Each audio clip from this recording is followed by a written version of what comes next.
रसहीना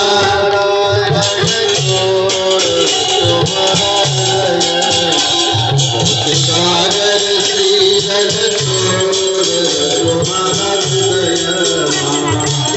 प्रात समय प्रभु मुख निरखी आनंद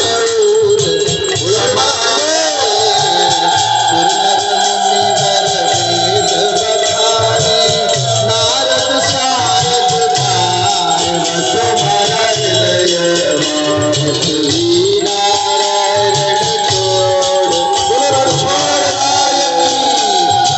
सागर श्रीधर छोड़ तुम्हारा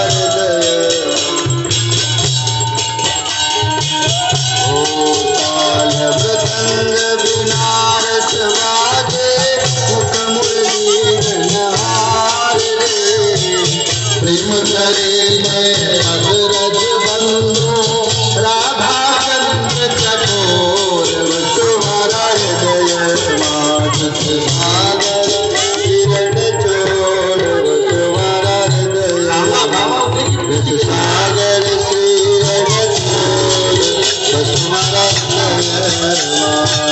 कोटि चंद्र चंद्र परवानो चरित रूप अपार रे मंगल रूप मनोहर दिखे सेवक सुख भंडार नारायण छोड़ तुम्हारा सागर किरण छोड़ तुम्हारा घनकार कपूर राजी माते ज्योति हार रे आरती उतारो हरा भेलाल राधा रमण लीला तुम्हारा हृदय श्री नारायण छोड़ तुम्हारा हृदय सागर श्रीरण छोड़ तुम्हारा हृदय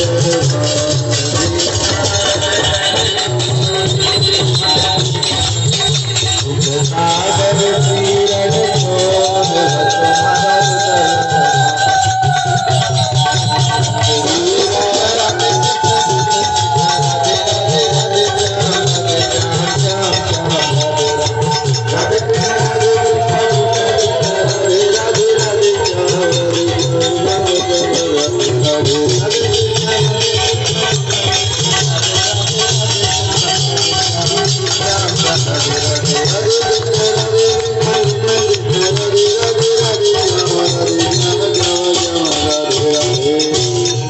सदगुरुदेव भगवान की जय, बोलो भक्तवत्सल भगवान की जय।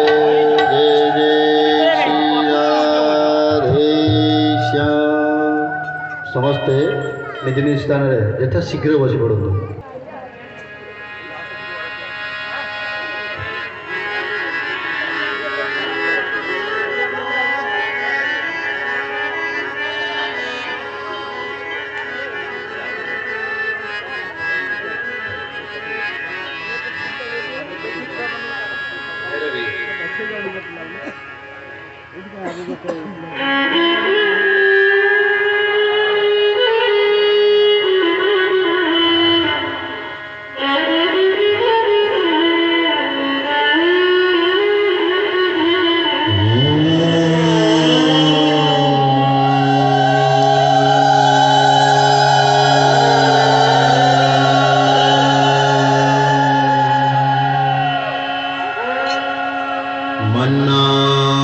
मन्नाथ श्री जगन्नाथ मद्गुरो श्री जगद्गुरो मदात्मा सर्वभूतात्मा तस्मै श्री गुरवे नमः।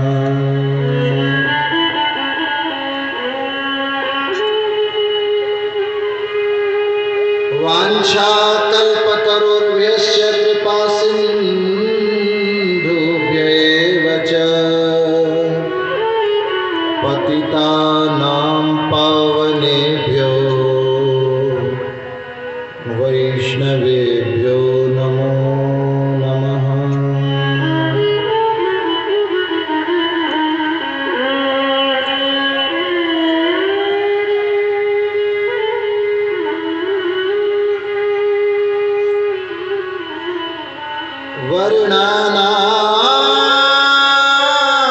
वर्णानामर्थ संज्ञानां रसानां छन्दसामपि मंगलानां च कर्तारो वन्दे वाणी विनायको। वागार्थ विव संपृक्तौ वागार्थ प्रतिपत्तये जगतः पितरौ वन्दे पार्वती परमेश्वरौ।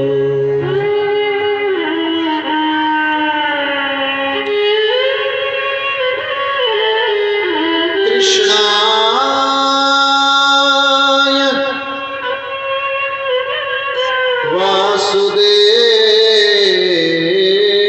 वासुदेवाय।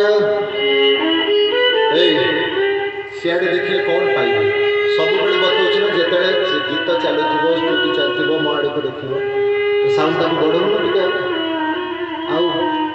आठी लक्ष्य ना माइकटा बंद अच्छे आड़े देखुची से माइकटा तो तोर बंद थी एवं अन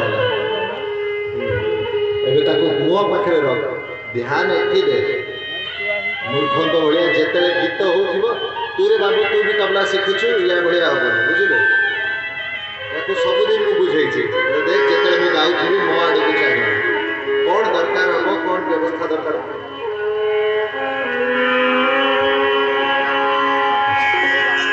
तू से किसी करू क्या चिन्ह अच्छा तोर बंधु बांधव गाँ भाई मो मौसा मौसी किए आसती ना तो ताले कौन तुम्हें सियाड़ निज काम को आगे हाँ प्रवचन चलुवा भितर तू जहाँ को मुह को चाहू चाह कि गाइबा श्लोक ये सब आम मुह को चाह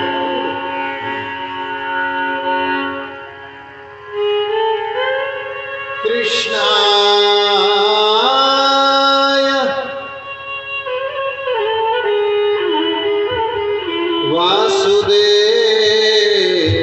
वासुदेवाय। कौन साउंड हरये परमात्मने प्रणत क्लेशनाशाय गोविंदाय नमो नमः।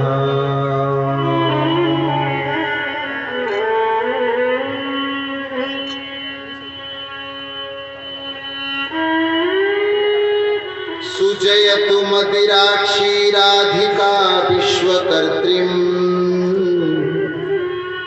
विधि हरिहर मुख्या यां हि मूर्ध्ना नमन्ति। ललित नवनिकुञ्जे युग्म रूपेण सिद्धा वितरतु मम नित्यं सर्वशः कौशलं सा।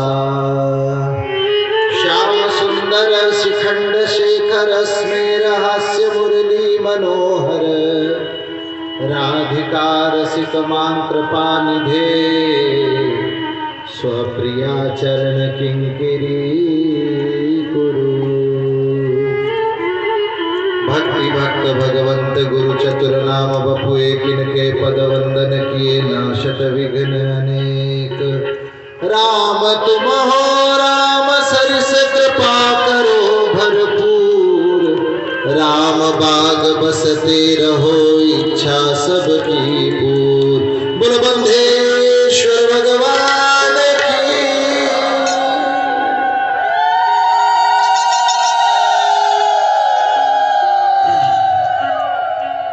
परम कृपामय समर्थ सद्गुरुदेव सिद्धेश्वर बंधेश्वर बाबा रामदास जी महाराज महती कृपा करुणारे श्रीमद् भागवत सप्ताह सत्र आज शेष पर्याय उपस्थित होइछि। गतकाली भगवानंकर राहासर प्रसंग एवं रुक्मणी सहित प्रभुंकर विवाहर प्रसंग आपण समस्ते श्रवण करिसंती। अन्यान्य मध्य प्रभुंकर विवाह सब रहिसंती। आउ गोटे प्रसंग मु आपनको संक्षेप रे सुनाई दउछि। सत्राजित नामक जदुवंशी जड़े राजा थिले। से सूर्यंकर परम भक्त साउंड बढ़ा सूर्यंकर परम भक्त सूर्य भगवान ताकू गोटे मणि प्रदान करथिले। से मणिर नाम है श्यामंतक मणि। से मणि प्रतिदिन 8 भार ता माने लगभग 32 केजी सुना प्रतिदिन से मणि निर्गत करे। मणि रखीदेले तार यज्ञ कर दिए। मणि सुवर्ण निर्गत करे।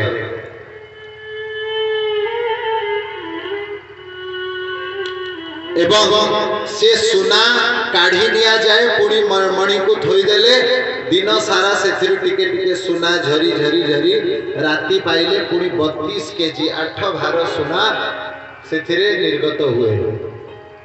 तेणु ये मणि अत्यंत मूल्यवान।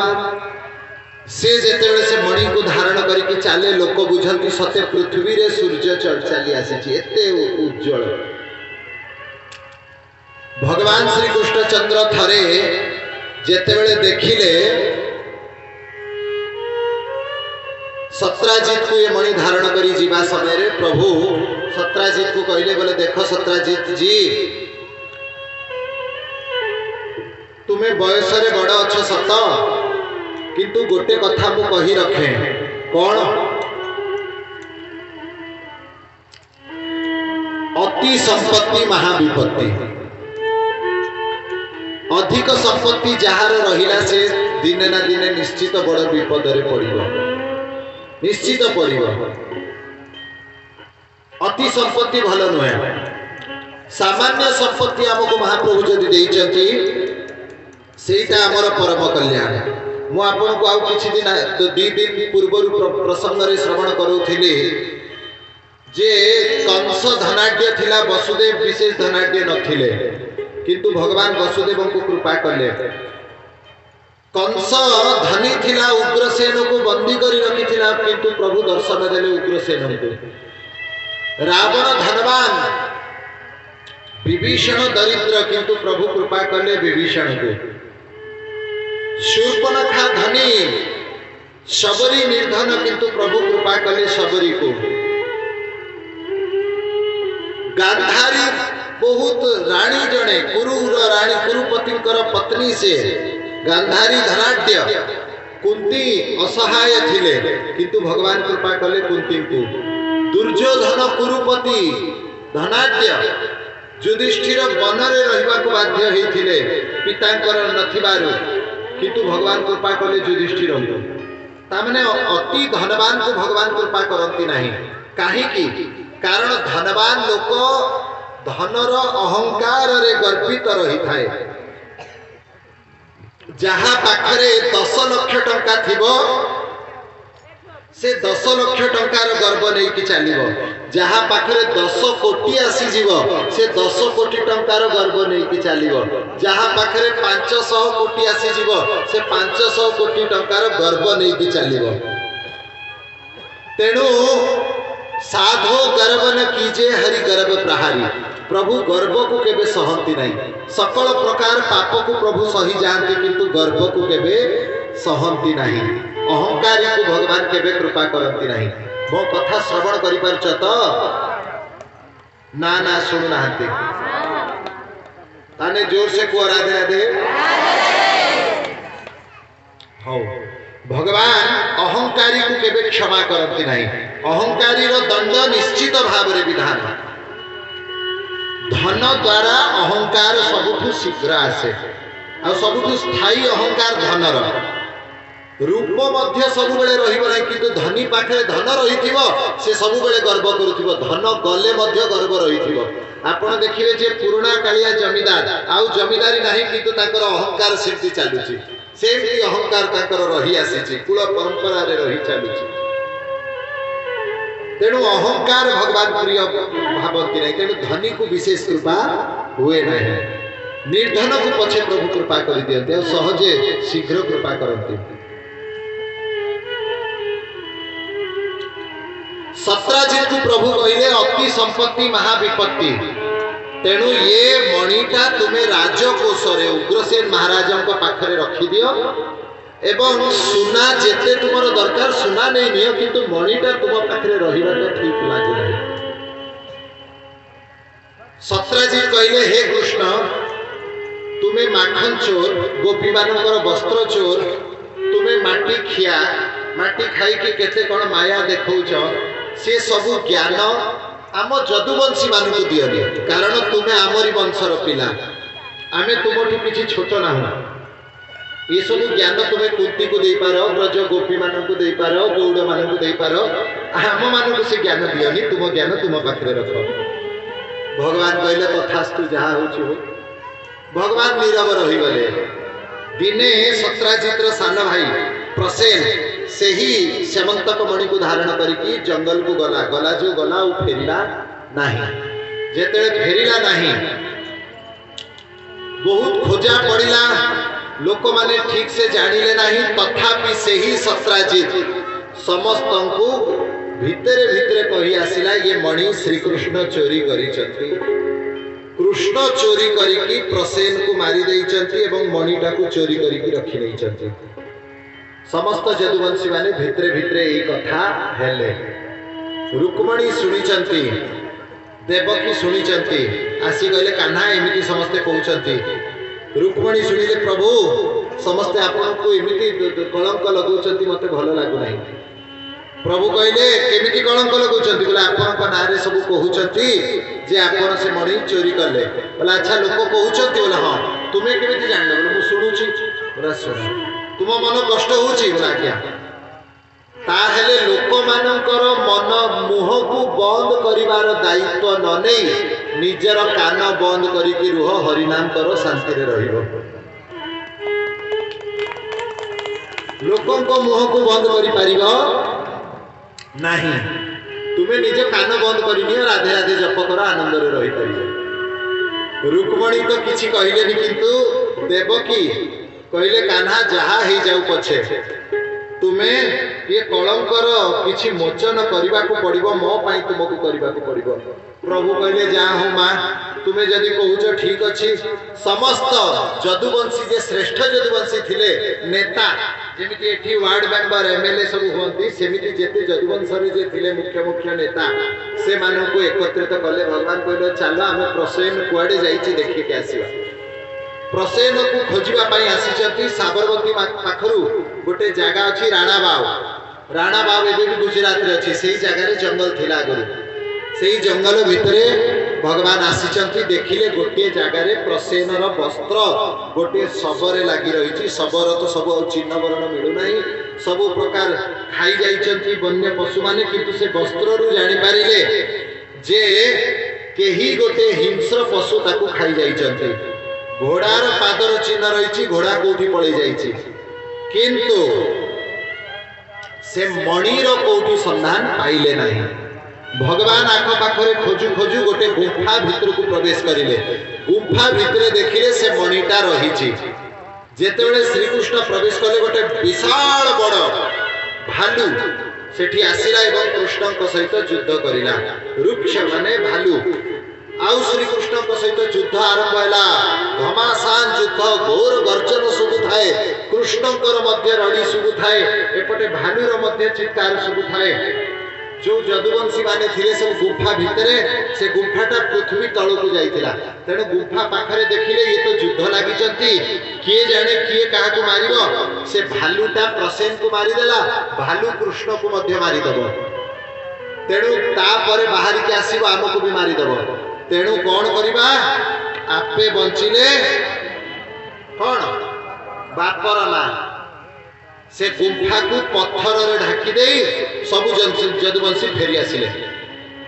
आसिकी मीटिंग डाकिले कौन ना कृष्ण तो आउ आमर गहड़ रे नाहंती मिछटारे लोके तांकु चोर बोली कहिले एबे से शहीद हो जाइछंती आत्म बलिदान दे देइछंती चलो आमे ताको पई गोटे शोक सभा करिबा एमिति जेतले चर्चा सुबिले वसुदेव देवकी सब सुनिले ताको मन बड़ व्याकुल हैला बोले की लोक ए माने कलंक लगेबा समय रे समस्ते कहिले कि तू लढिबा समय रे के संगरे गले नाही भगवान सहित मध्य लोक यही आचरण करथिले कृष्ण सहित भी लोक यही धोखाबाजी करथिले आम सहित धोखा हेले कौन बड़ कथा आम सहित जदि लोक धोखा करिले परिवार धोखा कले किछि बड़ कथा नुहे भगवान कृष्ण सहित भी धोखा कले कलंक लगेले कृष्ण गले लड़िबा समय केही पिठी रे पड़ले नहीं पत्थर ढाकी दे सब पळे आछथि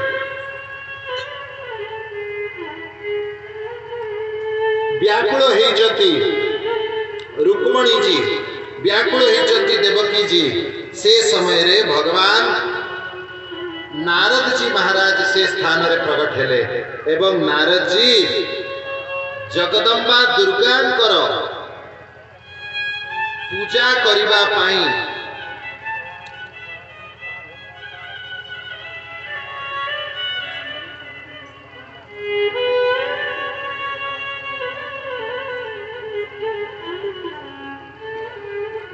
जगदम्बा दुर्गांकर नवरात्र विधि रे पूजा करिबा पाई रुक्मणी आदि को उपदेश देइचंती तेणु रुक्मणी देवकी वसुदेव मां दुर्गांकर आराधना करिचंती सत्राजितं सपस्तन्ते ध्यान से सुनिबो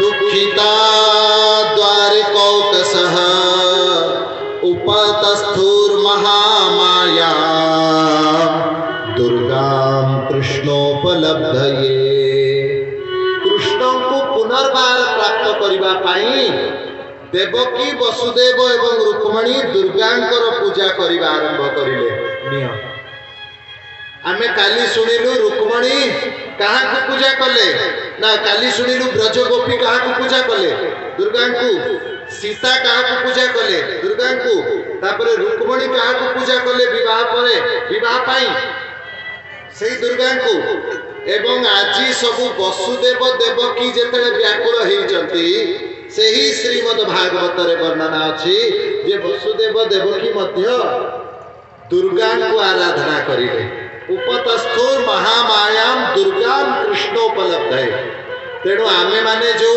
अन्य देवादेवी को तुच्छ बोली भावुछु अपमान करूछु ताहा हमर दोष कारण देखो तू वसुदेव देवकी को परि परम भक्त मध्य दुर्गा को पूजा करिसथि अच्छा गोटे सत्य कथा कहबी ना कहबी नहीं आ तुमे तो सब अन्य मनस्क अच्छा आज मन लगे सुनुन हां सुनुछ तो ताने आउ थरे कहि दिए जोर से हाँ केवल एतिकी लोक शुणुचते आउ बाकी शुणु ना थंग थंग हेले हबनी जे पाठ जानी से प्रश्न आसीबा मात्र के उत्तर जानिबो तुमे सब पछुआ सब अन्य मनस्क रहिछ ए देखो लाइट आइला बोलो वृंदावन बिहारी लाल की ताले जोर से को राधे राधे हां भाई माने बधे कहबेनी भाई माने सब ऑलरेडी तांको से अकाउंट फुल हे सरची राधे राधे कहि बिना कोन आउ जागा नहीं एसबीआई मना कर जेती आउ राधे नाम जमा जपी बने हां जोर से कोन तो राधे राधे हां आ काली कोन कष्ट दबा ए आजी सरिला माने सरला ना पूरी गोटे वर्ष अपेक्षा करिवो अच्छा से कुहुडी लोक आसीचंती के हां कोन आपन को निर्णय होची 17 तारीख ना 31 तारीख 17 तारीख जनवरी 17 किंबा जनवरी 31 भाईना जीवे हाँ अच्छा यज्ञ सरला परे भाईना जीवे जा हो आपण को गोटे कथा जणे दिया जाउची जनवरी 17 रे कुहुडी रे आसीबी जनवरी 24 कोठी नयागढ़ तापरे जनवरी 31 हुए तो मु आसी पारे 17 रे आसीबी 17 जदि न आसीली ताले 31 रे सुनिश्चित भाव रे आसीकी प्रोग्राम हब कुहुड़ी रे 7 दिन श्रीमद् भागवत कथामृत। बोलो भक्तवत्सल भगवान की। आपण माने तो ताली बजेबे नहीं, मुझे जयकार करबे आ। हां जा हो एमती हसु थाओ। जेतेले प्रभु को शरण जे निये सबले आनंद रहे, सत्संग रे सबले आनंद रहिबो। बुझिलो? अच्छा तापरे श्यामंतक मणि हरणर दोष भगवान को ऊपर लागिछि। माँ दुर्गा को आराधना करूछंती। आज देवकी वसुदेव रुक्मणी आउ अन्य किछि द्वारिकावासी जे भगवान को भल पाउथिले उद्धव आदि 9 दिन पर्यंत जगदम्बांकर पूजा कले। दशहरा दिन कौन हैला भगवान सेठी जीती गले आउ एठी आसिकी पहुंची चंती। बोलो भक्तवत्सल भगवान की। से भालू किए 28 दिन पर्यंत से भालू सहित कृष्ण लड़ाई करिचंती। शेषरे जेतेले भालूर गोटे गोटे अंग संधि प्रभु ढिला करिदेले से चीट हेकी पड़ीगला। हाथ जोड़िला प्रभु मोर आउ प्रणाम करिवार भी शक्ति नहीं, तुमे किए अछ सत कह। भगवान राम रूप रे दर्शन देले। कहला अरे प्रभु मोर पूर्व जन्मर जाम्बवान, पूर्व जन्म नहीं जे जाम्बवान से रामचंद्रंकर अवतार परे देहांत ही नथिले। से सही गुंफा रे राणा बाब रे आसिक रहिथिले। से जानिथिले जे द्वारिका रे श्री कृष्ण आसी पहुंचीबे, तेणु द्वारिका निकट अंचल रे से रहिथिले। एवं श्री कृष्ण आज युद्ध करिलेनी 28 दिन। हाथ जोड़ी की आखिरे धार धार लुह गडुची जाम्बवानकर। जाम्बवान कहले प्रभु मु सिना अज्ञानी, मु सिना मायाग्रसित, मु सिना आपन को चिन्हि पारिली नहीं। आपण कोन पई मते परिचय देले नहीं जे आपण स्वयं रामचंद्र ही कृष्ण ही आसीचंती। कहले प्रभु जे जदि मते जानि थांत ताले मो सहित युद्ध करि पारि न थांत। बोले प्रभु युद्ध कई करि थांती, मु तो शरण ही थांती। प्रभु कहले मने पकाओ पूर्व जन्म रे जेतेबेले मु राम रूप रे थरे स्नान करिकी निज देह रे झाड़ू थिली वस्त्र रे, सेही समय तुमे मोर विशाल बाहु देखिकी मन रे संकल्प करिथिलो जदि मु प्रभुंकर समकक्ष हेई थांती मु टिके युद्ध करि थांती प्रभुंक सहित। बाहु भक्त से भगवानंकर बाल्य कालर बंधु नथिले। सुदामा वास्तव रे भगवानंकर मित्र हेले गुरुकुल रे। भगवान मथुरा रे जेतेबेले आसीचंती तापर गुरुकुल को जाइचंती 64 दिन पई। सेही समय रे गोटे ब्राह्मण सुदामा से भगवानंकर मित्र हेथिले। परे भगवान पळेई गले गुरुकुल रु। द्वारिका रे राजा हे महाप्रभु रहिले। सुदामा तार घर पाखरे रुहंती। जो दिन से कृष्ण को मित्र करिले सेही दिन जीवन रे केवल गोटे लक्ष्य जे कृष्णंकर भक्ति रे निमज्जित हे जिवे। सबु बेले श्री कृष्ण गोविंद हरे मुरारे हे नाथ नारायण वासुदेव। श्री कृष्ण गोविंद हरे मुरारे हे नाथ नारायण वासुदेव। एही महामंत्र को से कीर्तन करी करी करी सबु बेले जीवन कटौथिले। तांकर पत्नी सुशीला, सुशीला जथा नाम तथा गुण। से केबे स्वामी को कौनसी कटु कथा कहती नहीं।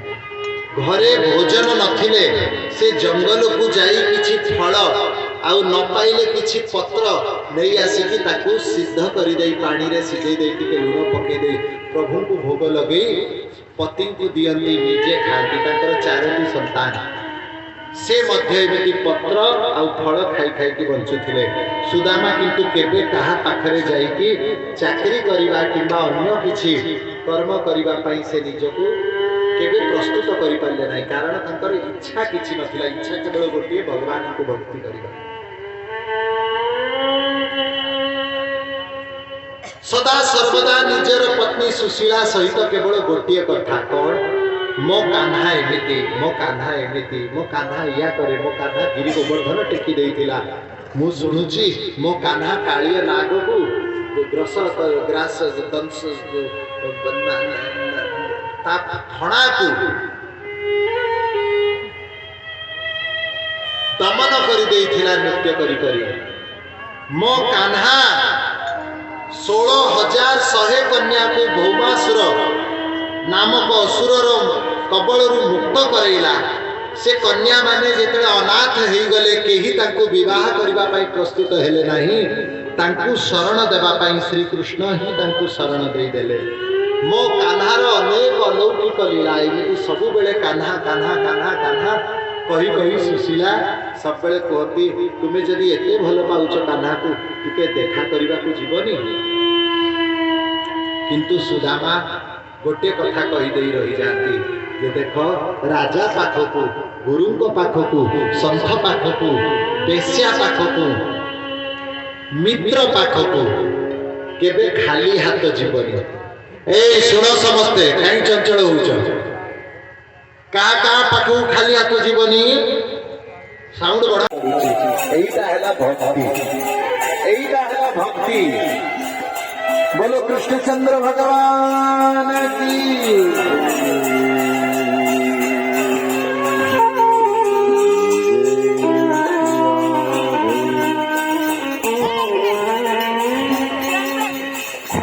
राधा रानी की जय, श्री द्वारिकाधीश भगवान की जय जय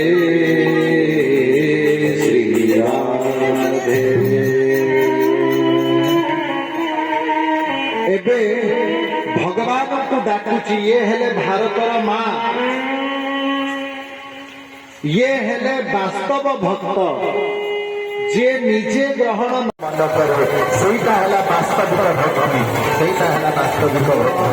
नचन पे है पगड़ी नतन पे है जामा, बता दो कन्हैया को नाम है सुदामा, बता दो कन्हैया को नाम है सुदामा। सर पे है पगड़ी नतन पे है जामा, बता दो कन्हैया को नाम है सुदामा। ओ सर पे है पगड़ी नतन पे है जामा, अच्छी लगेगा ठीक रे कन्हैया को नाम है सुदामा। बता दो कन्हैया को नाम है सुदामा। बस एक बार मोहन से जाकर के कह दो, बस एक बार मोहन से जाकर के कह दो, मैंने सिखाया मेरी गई जब सुदामा पुणी मूर्छा हो जाऊँगी, पुणी उठिकी खोजुंट कौटी आसी से श्रीकृष्णकर से स्थान कौटी, से ही द्वारिका भीषणकर राजबाट कौटी। बसिंगार मोहन से जाकर के कह दो, बसिंगार मोहन से जाकर के कह दो, दिल ने सखावर नसीरा बनाए, दिल ने सखावर नसीरा बनाए।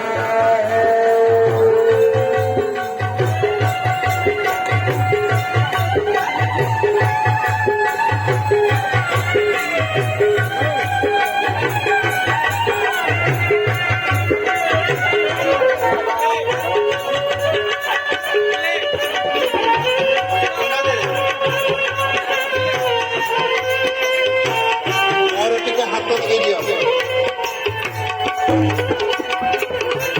ना मध्य ग्रहण करि नाहंती। द्वितीय उदाहरण सब वस्त्र दिया जाउथिला, वस्त्र को मध्य सुदामा ग्रहण कले नहीं।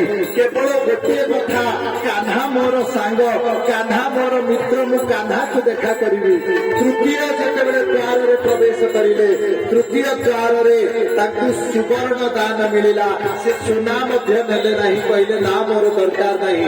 चतुर्थ द्वार को जेतेबेले प्रवेश करिले किए गोदान କରାଯାଉଥିଲା ସେ କୋ ମାତା ମଧ୍ୟ ସେ ଗ୍ରହଣ କଲେ ନାହିଁ, କହିଲେ ନାହିଁ ମୋର ଗାଈ କଣ ହବ, ମୋର କେବଳ କାହ୍ନାକୁ ଦେଖା କରିବାର ଅଛି।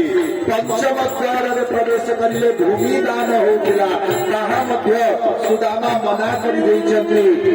ଷଷ୍ଠ ଦ୍ୱାରର ଦ୍ୱାରପାଳ ରହିଛନ୍ତି, କାରଣ ସପ୍ତମ ଦ୍ୱାର ହେଲା ପ୍ରଭୁଙ୍କର ଏକାନ୍ତ କକ୍ଷ। ଷଷ୍ଠ ଦ୍ୱାର ପାଖରେ ଯୋଉ ଦ୍ୱାରପାଳ ଥିଲେ ତାକୁ କହୁଛନ୍ତି ଶୁଣ ଶୁଣ, ମୋର କୃଷ୍ଣ ମିତ୍ର ଅଛନ୍ତି, ତାଙ୍କୁ ଥରେ ଯାଇକି କହିଦିଅ ଯେ ସୁଦାମା ତାଙ୍କର ଦରିଦ୍ର ସଖା, ସେହି ଗୁରୁକୁଳର ସଖା ସୁଦାମା ଆସିଛି, ହୁଏତ ଭୁଲି ଯାଇଥିବେ, କହିବ ସାନ୍ଦୀପନୀ ଋଷିଙ୍କ ପାଖରେ ଏକତ୍ରିତ ପଢୁଥିଲେ, ସେ ବହୁତ ବଡ ରାଜା ହେଇଗଲେ, କିନ୍ତୁ ଯୋଉମାନେ ଦ୍ୱାରିକାବାସୀ ପାଖରେ ଛିଡା ହେଇଥିଲେ ସମସ୍ତେ ହସିଲେ। ଆରେ କୋଉଠି ତୁ ଏତେ ଦରିଦ୍ର, ତୁ କଣ ଏତେ ଉଚ୍ଚ କୋଟିର ରାଜା ମହାରାଜା ରାଜକୁମାର ମିତ୍ର ହେଇପାରୁ। ସେଇ ସମୟରେ ଦ୍ୱାରପାଳ ଆସିକି କହିଛି କି ଆପଣଙ୍କର ଜଣେ ସଖା ଆସିଛି। କିଏ କିଏ କିଏ ସେ ସଖା, କଣ ଉଦ୍ଧବ ଆସିଛନ୍ତି? ନା ନା, କିଏ? ସେହି ସମୟରେ ଦ୍ୱାରପାଳ କହିଲା ଗୋଟେ ଅତ୍ୟନ୍ତ ଦରିଦ୍ର ବସ୍ତ୍ର ପିନ୍ଧିଥିବା, ଲୁଗା ଚିରି ଯାଇଥିବା ଦରିଦ୍ର ବେଶଭୂଷାରେ ଜଣେ ମଳିନ ବ୍ରାହ୍ମଣ, ତାର ନାମ ଅଛି ସୁଦାମା। ଆଉ ସୁଦାମା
एवं सिंहासन बसई रुक्मणी एवं श्रीकृष्ण तांकर पाद पाखरे बसी समस्ते सुदामांकर यही दिव्य सत्कार देखिकी आश्चर्य हो गले। लोक पचारुचंती ये किए? समस्ते बसी पड़ू समस्ते बसी पड़ू निज निज स्थान रे। किए ये किए जे राजा सिंहासन रे बसीची? से समय रे भगवान कहते रुक्मणी जाओ जाओ टिके पाद धोइबा व्यवस्था करो। रुक्मणी आई से पाद रे कृष्ण पाद रे बसिले तळे बसिबा जाओ नहीं कि आस। रुक्मणी जाइचंती किंतु आसीबा पूर्वरु देखिले बड़ आश्चर्यर घटना। से देबा पूर्वरु देखुचंती सुदामांकर पाद को धरी रुक्मणी एपटे आसी सुदामार पाद को धरिकी छिड़ा सुदामार पाद को धरिकी प्रभु देखी सुदामा की दीन दशा करुणा करके करुणा निधि रोए। पानी परात को हाथ छुए नहीं नैनन के जल से पग धोए। बोलो वृंदावन बिहार। यही सब समय भगवान निजे निजर आखिर लुहरे सुदामांकर पाद को धोई पकाउछन्ति। सुदामांकर पादरे महाराज आसतु सुदामांकर पादर गोटे गोटे कंटा को प्रभु निजे हाथ में काढ़ुचंती एवं तार पाद को निज आखिर लुहर धार धार लुहरे प्रभु धोई पकाउछन्ति। रुक्मणी आश्चर्य। एही समय रे भगवान श्री कृष्णचंद्र सुदामा को 56 भोग 36 व्यंजन करेछन्ति। महाराज जी कर यही पटे लगे वृंदावन बिहारी लाल की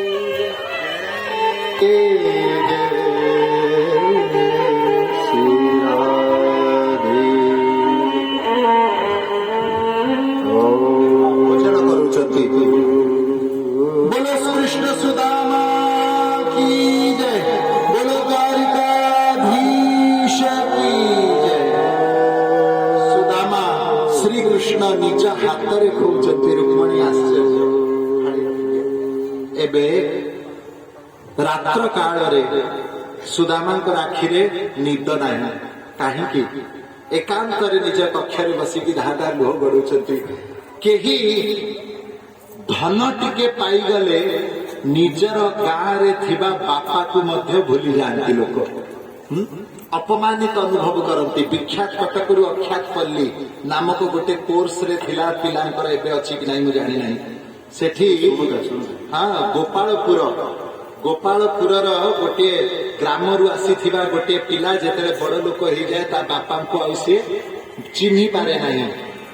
बापा को मध्य तिरस्कार कर दिए। से चिंता करुचंती सुदामा जे एते विशाल राज्यर जे राजा द्वारिकाधीश जे एते समृद्धिमान 16,108 लक्ष्मी स्वरूप जहांकर पत्नी सेवा करुचंती। एते मंत्री सामंत अमात्य समस्ते तांको घेरी रहिचंती। एही ऐश्वर्य प्राप्त करिबा परे मध्य निजर दरिद्र सखा को भूलिले नाही। तेणु सही करुणा को से मने पकाउचंती। एही समय भगवान कृष्णचंद्र तांको पाखु आसिले कहले कान्हा अरे तुमे कौन सोईन। कान्हा कहउचंती सुदामा सत कहिबी मते भोक लागुची। सुदामा हसिले कहले कान्हा 56 भोग 36 व्यंजन एते प्रकार एते सुस्वादु व्यंजन सब मु जीवन रे जा देखि नथिली ताहा आज मु भोजन करिली। तुमे मते खोइल तुमे मध्य खाइल तथापि एते खाइबा पर तुमर भोक मिटिला नहीं। श्री कृष्ण कहले सत कहिबी जो दिन मु माँ जशोदांकर हातर खाइबा बंद करदेली जो दिन ठू गोपी मानकर लहुणी चोरी करवा खाइबा बंद करदेइछि हे सुदामा सेई दिन ठू आज पर्यंत मो भोक केबे मेटिला नहीं। मु जहा खाइले मध्य से मोर तृप्ति हो नहीं। अच्छा सत कथा कह भाउजंक सागरे केबे मो कथा पड़े।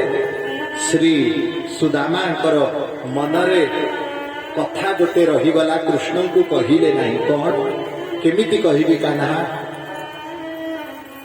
जेते बेले भाउजंक सहित मु बसे तुम भाउजंक सहित केवल तुमरी चर्चा चले मो कान्हा एया मो कान्हा एया। से ही मते पठेइचंती किंतु सुदामा संकोच रे कहि पारु नाहंती। श्री कृष्ण अंतर्जामी सबु जानती। तुरंत कहले अच्छा सुदामा भाउज पर मते भल पाती नहीं।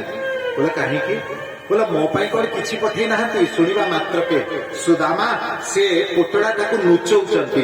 काहींकी लुचौचंती ना जे एते सुंदर अन्न व्यंजनर भोग मध्य सहजरे ग्रहण करू नाहंती सबु छाड़ी दउचंती। स्वादु ताको लागु नाही। से कोन ये दांडरू गोटे थिबा खुद भंगा हांडी रे ताकू भाजिकी ताकू आनीची सेटा कोन देबी पुणी मोर झाळ ता भितरे लागि जाईची। सुशीलार पिंधा शाढ़ी रे गंठी पकई से देइछि। एटा कोन ये सुंदर सुकोमल घर रे कोन ये दांड गोटा खुद ताकू देबी मु ना ना मु देबी नाही। मु केबे देबी नाही। ଲୁଚେଇ ଦଉଛନ୍ତି। ସେଇ ସମୟରେ ସୁଦାମା ଏବଂ ଶ୍ରୀ ଦ୍ୱାରିକାଧୀଶ ତାକୁ ଟାଣୁଛନ୍ତି। ଏମିତି ଟଣା ଉତ୍ତରା ଚାଲିଲା ଏବଂ ଟଣା ଉତ୍ତରା ହଉ ହଉ ସେ ଖୁଦ ଗଣ୍ଠିଟା ଫିଟିଗଲା ଏବଂ ଖୁଦ ସବୁ ତଳେ ପଡିଗଲା। ଖୁଦ ଯେତେବେଳେ ତଳେ ପଡିଯାଇଛି ସେହି ସମୟରେ ଶ୍ରୀକୃଷ୍ଣ ତଳେ ବସିଗଲେ ଯେମିତି ଗୋଟେ ରଙ୍କାକୁ ନିଧି ମିଳିଯାଇଛି। କୋଉ ଯୁଗ ଯୁଗରୁ ଯିଏ ଧନ ଖୋଜୁଥିବ ସେ ଧନଟା ଆଜି ଯେତେବେଳେ ଦାଣ୍ଡରେ ଗଡୁଥିବା ଅବସ୍ଥାରେ ଦେଖିନେଲା। ଶ୍ରୀକୃଷ୍ଣ ତଳେ ବସି ଯାଇଛନ୍ତି ଏବଂ ଗୋଟେଇ ଗୋଟେଇ ସେ ଖୁଦକୁ ଆଜି ଗ୍ରହଣ କରୁଛନ୍ତି, ପ୍ରଭୁ ଦାଣ୍ଡରେ ପଡିଥିବା ଖୁଦକୁ। ଏବଂ ଆଜି ସୁଦାମାର ଏଠି ପାଖରେ ତଳେ ପଡିଯାଇଥିବା ଖୁଦଟାକୁ କାହିଁ ଗ୍ରହଣ କଲେ? କୌଣସି ବସ୍ତୁ ନାଭି ତଳକୁ ଗଲେ ପ୍ରଭୁ ଗ୍ରହଣ କରନ୍ତି ନାହିଁ, କିନ୍ତୁ ଆଜି ଗୋଟେ ଖାଉଛନ୍ତି କଣ ପାଇଁ? ଦାଣ୍ଡରେ ଯେତେବେଳେ ସୁଶୀଳା ଗୋଟେଇଥିଲେ, ସୁଶୀଳାଙ୍କର ପବିତ୍ର ଚରଣ ରେଣୁ ସେ ଖୁଦରେ ଲାଗିଥିଲା ଏବଂ ଆଜି ଯେତେବେଳେ ତଳେ ପଡିଯାଇଛି ସୁଦାମାଙ୍କର ଚରଣ ଧୂଳି ସେ ଖୁଦରେ ଭିଡିଗଲା ବୋଲି ତାକୁ ପ୍ରଭୁ ଆଜି ଲୋଭରେ ଗ୍ରହଣ କରୁଛନ୍ତି। ଏଣୁ ତା ଚରଣ ରେଣୁ ଆସେ ଆବୋରି ଥାଏ ମୋ ବେନି ପାଶେ। ଭଗବାନ ନିଜ ଭକ୍ତର ଚରଣ ଧୂଳି ପାଇଁ, ଚରଣ ଧୂଳିର ଆଶା କରି ଭକ୍ତର ପଛ ପଛରେ ଚାଲନ୍ତି। ଅନୁବ୍ରଜାମେ ହମ ନିତ୍ୟମ ପୂୟେତ୍ୟଙ୍ଘ୍ରି ରେଣୁଭି। ଭଗବାନ ଏମିତି ବାହୁ ପ୍ରସାରିତ କରିକି ଭକ୍ତର ପଛରେ ଚାଲନ୍ତି। କାହିଁକି? କାହିଁକି ଜାଣିଛ? ଭକ୍ତର ଚରଣ ଧୂଳି ଯେତେବେଳେ ଉଡ଼ିକି ପ୍ରଭୁଙ୍କ ଶ୍ରୀଅଙ୍ଗରେ ବାଜେ, ପ୍ରଭୁ ସେ ଶ୍ରୀଅଙ୍ଗକୁ ନିଜର ପରମ ପବିତ୍ର ହେଲା ବୋଲିକି ମନେ କରନ୍ତି, ନିଜକୁ ଧନ୍ୟ ଧନ୍ୟ ମନେ କରନ୍ତି। ସତ କଥା। ତେଣୁ ଆଜି ପ୍ରଥମ ମୁଠି ତଳୁ ଗୋଟେଇକି ପ୍ରଭୁ ଗ୍ରହଣ କରିଛନ୍ତି। ପ୍ରଥମ ମୁଠାରେ ଭୂଲକ୍ଷ୍ମୀ ସୁଦାମାଙ୍କର ଚରଣରେ ପ୍ରଭୁ ଅର୍ପଣ କରିଦେଇଛନ୍ତି। ଦ୍ୱିତୀୟ ମୁଠା ଗ୍ରାସ କରିଲେ ସେଥିରେ ସମ୍ପୂର୍ଣ୍ଣ ସ୍ୱର୍ଗ ଲକ୍ଷ୍ମୀକୁ ସୁଦାମାଙ୍କ ପାଖରେ ଅର୍ପଣ କରିଦେଲେ। ତୃତୀୟ ମୁଠା ଯେତେବେଳେ ଗ୍ରହଣ କରିବାକୁ ଯାଉଥିଲେ ରୁକ୍ମଣୀ ହାତ ଅଟକେଇ ଦେଲେ। ପ୍ରଭୁ ମନରେ ରୁକ୍ମଣୀ ବିଚାର କରୁଛନ୍ତି, ଏଠାରେ କଣ ବୈକୁଣ୍ଠ ଲକ୍ଷ୍ମୀ ମତେ ଦେଇଦେବେ ଆପଣ ସୁଦାମାଙ୍କର ପାଖରେ? ନା ନା ନା, ମୁଁ ଆପଣଙ୍କୁ ଛାଡ଼ିଯିବି। କିନ୍ତୁ ପ୍ରକାଶରେ କଣ କହିଲେ? ପ୍ରଭୁ ଯେତେବେଳେ ଆପଣ ଏତେ ସୁନ୍ଦର ସ୍ୱାଦିଷ୍ଟ ଭୋଜନ ଗ୍ରହଣ କରୁଛନ୍ତି, କଣ ଆମ କଥା ମୋଟେ ଭୁଲିଗଲେ? କଣ ମନେ ପଡୁନାହିଁ? ଆମକୁ ବି ଟିକେ ଟିକେ ଦିଅନ୍ତୁ। ଏଥିରୁ 16,100 ଆଣି ଆସି ଯାଇଛନ୍ତି। ସମସ୍ତେ ଗୋଟେ ଗୋଟେ ଗୋଟେ ଗୋଟେ ଦାନା ଗ୍ରହଣ କଲେ ଏବଂ ଧନ୍ୟ ହେଲେ। ଯିବା ସମୟରେ ଶ୍ରୀମଦ୍ ଭାଗବତରେ ବର୍ଣ୍ଣିତ ସୁଦାମାକୁ ଯୋଉ ଭଲ ବସ୍ତ୍ର ପିନ୍ଧେଇଥିଲେ ପ୍ରଭୁ ସବୁ ବସ୍ତ୍ର କଢେଇ ନେଲେ, ସେଇ ଚିରା ଲୁଗା ଆଉ ଥରେ ଦେଇଦେଲେ। ଏ ରହସ୍ୟମୟ କଥା। କାହିଁକି? କାହିଁକି? ତାର ତାତ୍ପର୍ଯ୍ୟ ଅନେକ ଅଛି, ପୁଣି କେତେବେଳେ ଚିନ୍ତା କରିବା। କିନ୍ତୁ ଗୋଟେ ମୁଖ୍ୟ କଥା, ପ୍ରଭୁ ଗୋଟିଏ ସୂତା ବି ନିଜ ଭକ୍ତକୁ ଦେଖେଇକି ଦେବାକୁ ଚାହାନ୍ତି ନାହିଁ। କାହିଁକି? ପ୍ରଭୁ ନିଜ ମିତ୍ର ପାଖରେ ଦାତା ହେବାକୁ ଚାହାନ୍ତି ନାହିଁ। ନିଜକୁ ନିଜ ମିତ୍ର ଠାରୁ ଶ୍ରେଷ୍ଠ କେବେ ପ୍ରଭୁ ପ୍ରମାଣିତ କରିବାକୁ ଚାହାନ୍ତି ନାହିଁ। ତେଣୁ ସୁଦାମାକୁ ଯଦି ମୁଁ ବସ୍ତ୍ର ଦେବି, ସୁଦାମା ଘରେ ଯାଇ ସେ ବସ୍ତ୍ରକୁ ଦେଖିକି କାନ୍ଦିବ, କହିବ ଆହା କେତେ ସୁନ୍ଦର ବସ୍ତ୍ର ମତେ ଦେଇଛନ୍ତି। ତେଣୁ ସେ ଚିରା ବସ୍ତ୍ର ଫେରିଦେବେ, ସେଇଟା ପିନ୍ଧିକି ଆସିଛନ୍ତି। ଆଚ୍ଛା, ଫେରିବା ସମୟରେ ରୁକ୍ମଣୀ କହିଲେ, କାହ୍ନା ମିତ୍ର ଯାଉଛନ୍ତି କଣ କିଛି ଦବନି? ଶ୍ରୀକୃଷ୍ଣ ଧାର ଧାର ଲୁହ ଗଡୁଛି। କହିଲେ କିଏ ଦିଏ କିଏ ନିଏ? କହିଲେ ଧନୀ ନିଏ, ଦରିଦ୍ର ଧନୀ ନିଏ ଦିଏ ଏବଂ ଦରିଦ୍ର ଗ୍ରହଣ କରେ। କହିଲେ ତୁ ଜାଣିଛୁ ସୁଦାମା ଆଉ ମୋ ଭିତରେ ଦରିଦ୍ର କିଏ? ସୁଦାମା। ନା ତୁ ଜାଣିନୁ, ତୋର ଅନ୍ତର ନେତ୍ର ଖୋଲି ନାହିଁ। ବାସ୍ତବରେ ଭକ୍ତିରେ ପ୍ରେମରେ ମହାଭାବରେ ଧନୀ ଅଛନ୍ତି ସୁଦାମା, ଆଉ ମୁଁ ସଦା ସର୍ବଦା ଦରିଦ୍ର ଅଛି। ମୁଁ ତାଙ୍କର ଭାବରେ ଦରିଦ୍ର, ମୁଁ ତାଙ୍କର ଭକ୍ତିରେ ଦରିଦ୍ର, ଖୋଜୁଛି ଭକ୍ତି। ତେଣୁ ମୁଁ କଣ ଦେଇପାରିବି? ସେ ମତେ ସର୍ବସ୍ୱ ଦେଇ ପଳେଇଲା। ଆଉ ସୁଦାମା ବାଟ ସାରା କାନ୍ଦୁଛନ୍ତି, କାହ୍ନା କେମିତି ମତେ ମନେ ରଖିଛି, କାହ୍ନା ଏବେ ବି ମତେ ଏତେ ଭଲ ପାଉଛି, କାହ୍ନା କେତେ କୃପାମୟ। ମୁଁ ଆଜି ଯଦି ଧନାଢ୍ୟ ହୁଅନ୍ତି ହୁଏତ ମୁଁ କାହ୍ନାକୁ ଭୁଲି ଯାଆନ୍ତି। ମତେ ବହୁତ ଭଲରେ ରଖିଛନ୍ତି ପ୍ରଭୁ। ସୁଦାମା ଫେରି ଆସିଲେ, ଦେଖିଲେ ଅଟ୍ଟାଳିକା, ଦିବ୍ୟ ଅଟ୍ଟାଳିକା। କହିଲେ ପୁଣି ବୁଲିକି ମୁଁ କଣ ଦ୍ୱାରିକା ପଳେଇ ଆସିଲି ନା କଣ? ଫେରି ଯାଉଥିଲେ, ସୁଶୀଳା ରତ୍ନ ଥାଳ ନେଇ ଆସିଛନ୍ତି। ଆରେ ଇଏ କଣ? ବୋଲେ ପ୍ରଭୁ ଆପଣ ଯେବେଠୁ ଦ୍ୱାରିକା ଗଲେ ତା କିଛି ଦିନ ପରେ ହଠାତ୍ ଆମେ ଶୋଇ ଉଠିକି ଦେଖୁଛୁ ଏ ସୁନ୍ଦର ଅଟ୍ଟାଳିକା। ରାତିରେ ସେଇଠି ଭଙ୍ଗା କୁଡ଼ିଆରେ ଶୋଇଥିଲୁ, କଣ ନିଦ ହେଲା କଣ ହେଲା? ଆଉ କେବଳ ଆମର ନୁହେଁ, ଆମ ପାଖରେ ଯେତିକି ବ୍ରାହ୍ମଣ ମାନେ ସମସ୍ତଙ୍କର ଘର ସୁନ୍ଦର ସୁନ୍ଦର ଘର ହେଇଗଲା। ତନ୍ମଧ୍ୟରେ ଆମର ଘର ସବୁଠାରୁ ଉତ୍ତମ। ଭଗବାନଙ୍କର ଇଏ ଦାନ। ସୁଦାମା ସେଇଠି ବସି ପଡ଼ିଲେ, କହିଲେ କାହ୍ନା ଲୁଟି ନେଲା। ମୁଁ ଖୁସି ଥିଲି ଯେ 3 ମୁଠା ଖୁଦ କମ ସେ କମ କାହ୍ନାକୁ ଦେଇ ଆସିଲି, ତା ବଦଳରେ ତ୍ରିଭୁବନର ସମ୍ପତ୍ତି। ମୋ ଭକ୍ତି କଣ କଳଙ୍କିତ ହେଇଯିବ? ଭକ୍ତି ବଦଳରେ ମୁଁ କଣ ଏଇ ସବୁ ଦ୍ରବ୍ୟ ମାଗିଥିଲି ପ୍ରଭୁଙ୍କୁ? ନା ନା ସୁଶୀଳା, ଶୁଣିଲେ ମୋ କଥା। ତୁ ଯଦି ରହିବୁ ରହିଯା ଏହି ଅଟ୍ଟାଳିକାରେ, ତୋ ସନ୍ତାନ ରୁହନ୍ତୁ। ମତେ ମୋ ଜପାମାଳି ଭଲ, ଆଉ ଇଏ ଛିଣ୍ଡା କନା ଭଲ। ମୁଁ ଯାଉଛି ହରିଦ୍ୱାରକୁ, ତୋ ଯାହା ଇଚ୍ଛା ତୁ କର। ଯେତେବେଳେ ସୁଦାମା ବାହାରି ଯାଇଛନ୍ତି ହରିଦ୍ୱାର ଯିବା ପାଇଁ, ତାଙ୍କ ପଛ ପଛରେ ସୁଶୀଳା ମଧ୍ୟ ହରିଦ୍ୱାରକୁ ପଳେଇ ଗଲେ। ସୁଦାମା କେବେ ଶ୍ରୀକୃଷ୍ଣଙ୍କର ପ୍ରଦତ୍ତ ଘର ଭିତରେ ବି ପ୍ରବେଶ କଲେ ନାହିଁ। बोलो सुदामा जी की, बोलो द्वारिकाधीश की जय जय।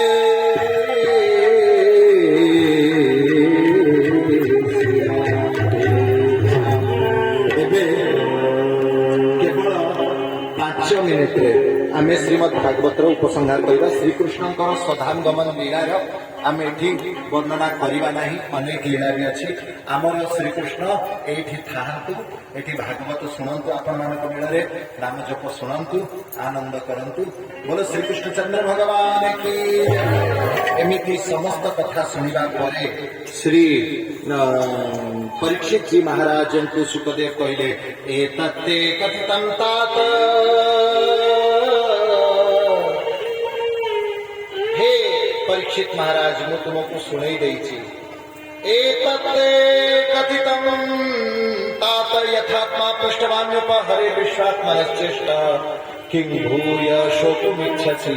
भगवान श्रीकृष्णଙ୍କର ସକଳ ଲୀଳା ମୁଁ ତୁମକୁ କହିଦେଲି, ତୁମେ ଆଉ କଣ ଶ୍ରବଣ କରିବାକୁ ଚାହୁଁଛ? ସେଇଠି ଶ୍ରୀ परीक्षित जी महाराज कहले, अज्ञानम च निरस्तं मे ज्ञान विज्ञान निष्ठया भवता दर्शितं क्षेमं परं भगवतः पदम। हे गुरुदेव, आपणकर कृपारे मोर सकल अज्ञान नाश होईगला। टिके फूल दियो, फूल टिके दियो तुरंत।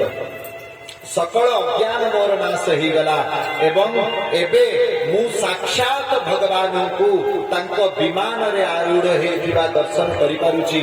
हे गुरुदेव, देखंतु प्रभुंकर विमान आसीगलानी। एबे मु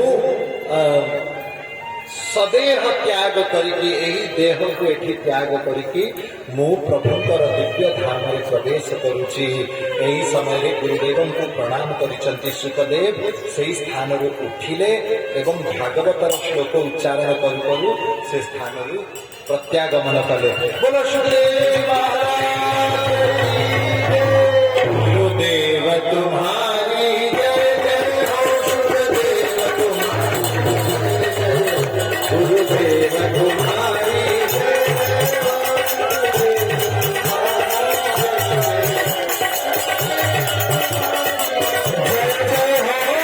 गुरुदेव तुम्हारी जय जय हो।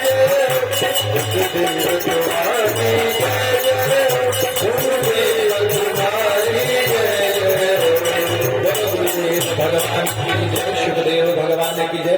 सुखदेव महामुनि गले, कौन नहीं की गले? हाँ महाराज 51 लाख टका नहीं जाइए, मुक्ति दे देले। हाँ कौन नहीं की गले? सुखदेव कुहा जाए सन्थ मान भितर से कमंडल गोटे धरी आसी गला बेलू कमंडल भी भूली जाइछन्ति एवं भाव घोड़ा होके पलि गले, किछि नहीं की गले नहीं। तेणु सन्थ से जे तब कथामृतम तप्त जीवनम कवि भिरीडितम कल्मशापम श्रवण मंगलम श्रीमदाततम भूमि गृणंति ये भूरी दा जना। ब्रज गोपी माने कहले संसार सबुठ बड़ दानी किए?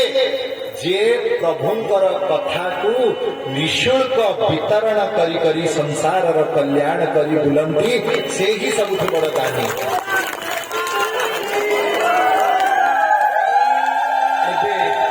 परीक्षित महाराज भगवानंकर ध्यान रे तल्लीन हो गले। राति पाईगला ब्रह्म मुहूर्त तक्षक नाग आसला एवं दंशन करिला। शरीर त्याग हो सारी केवल शरीरटा थिला से ही माने जो काठ परी शरीर तुरंत से भस्म हो गला, पाउंस हो गला। एपटे अन्यान्य सबू प्रलयकालीन कथा सबू वर्णना करछंती। मार्कंडेय मुनिकर कथा वर्णना करिबा परे सर्व वेदांत सार श्रीमद् भागवत को आम उपसंहार करिबा। तस्मै येन विभासितो मतुलो ज्ञान प्रदीप पुरा तद्रूपेण च नारदाय मुनयो कृष्णाय तद्रूपिणा योगीन्द्राय तदात्मनाथ भगवद्राताय तद्रूपिणा तच्छुद्धं विमलं विशोकममृतं सत्यं परं धीमहि। श्रीमद् भागवत अयमारंभरे सत्यं परं धीमहि थिला। ई श्रीमद् भागवत शेष मध्ये सत्यं परं धीमहि अर्थ कौन? अर्थ अछि भगवान श्री कृष्ण स्वरूप भगवान अनंत वासुदेव को भागवत कथा शुणेले। भगवान अनंत वासुदेव से ही श्री कृष्ण अनंत वासुदेव रूप नारायण को भागवत कथा शुणेले। से ही भगवान नारायण श्री कृष्ण ही नारायण रूप ब्रह्मा को भागवत कथा शुणेले। से ही श्री कृष्ण ब्रह्मा रूप नारद को भागवत कथा शुणेले। से ही श्री कृष्ण नारद रूप व्यास को भागवत कथा शुणेले। से ही श्री कृष्ण व्यास रूप शुक को भागवत कथा शुणेले। से ही श्री कृष्ण शुकदेव रूप धारण कर परीक्षित को भागवत कथा शुणेले। से ही श्री कृष्ण गोकर्ण रूप धुंधुकारी को कथा श्रवण करिसेंती। से ही श्री कृष्ण सुतजी रूप सौनकादि ऋषि को से भागवत कथा शुणेले। एवं से ही श्री कृष्ण एही गोकुल वृंदावन साही रे आम शरीर माध्यम आपण समस्त को भागवत कथा शुणेइछंती।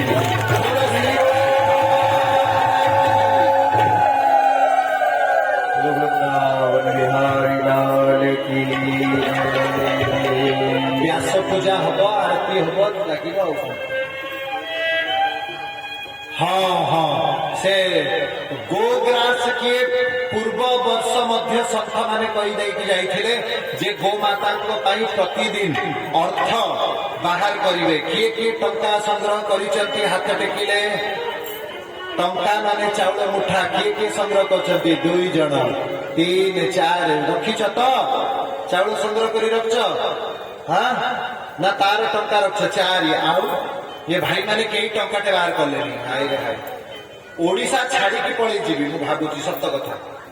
ओडिशा एमिति दाना कष्टिया हेइथिबे केबे काहाकु दान देबे नाही कि आंकर केबे धन बढ़िबनी। अरे सुन ओडिशा बाहर को गले गोटे गोटे दिन रे गोटे गोटे लक्ष टंका गोमाता संग्रह हो जाए। मु नुहे अन्य संत माने करती आमे आमको भी गोटे लक्ष न हो 10-20 हजार सब दिन हो जाए केवल गोमाता कौन पाई आपण कहबे हे से मानको बहुत पैसा अछि बोली से दउछंती ना भूल। से मानको पाखरे पैसा अछि बोली से माने दउछंती ताहा नुहे। से माने दउछंती बोली कि भगवान तांको दिन को दिन धन बढ़ाउछंती पैसा दउछंती। मो जीवन रे मु बहुत बार अंगेली भेछि आउ बहुत दरिद्र लोक जे मो पाखे आसिले दरिद्रतार दुख नहीं तांको समस्त गोटे बाट कहली तुम्हें गोमाता को देवा आरंभ कर गुरु एवं गोविंद को देवा आरंभ कर। जे निजर इनकम 5% गुरु गोविंद गोमाता को देवे तांकर इनकम वर्ष को वर्ष बढ़ी चलिबो मास को मास बढ़ी चलिबो कारण तांकर धन सदव्यय होउची। हे ओडिशावासी ओडिशा सबुठु धनाढ्य राज्य थिला। केतेबेले जेतेबेले जगन्नाथ मंदिर सेवा चालुथिला लिंगराज मंदिर चालुथिला कोणार्क मंदिर बाराबाटी दुर्ग केते कौन उत्कलीय ख्याति थिला। से उत्कलवासी आमे माने आजिकाली दरिद्रतम राज्य हेबाकु जाउछु कौन पाई दान करू। वेद कहिछि दान करिले ही धन बढ़िबो।